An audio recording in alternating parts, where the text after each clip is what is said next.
Today they will begin floating the edge for the gutter. Get everything back to square.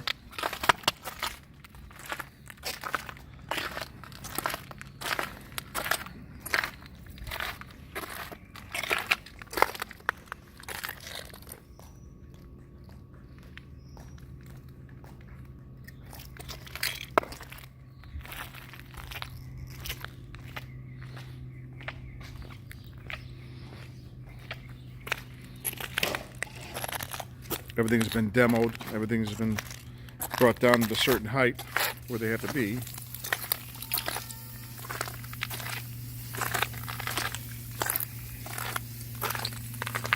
With all the weather we've had the last couple weeks with rain, 4 days, didn't really get a lot accomplished at that time. But they've been got everything out of the pool mostly. There's the steps there where they ground down the tile where they'll match the existing new tile on it. Float that on.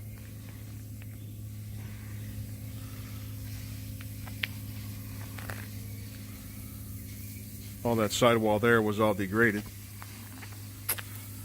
And you have so where the steps were, that all has to come out of there too.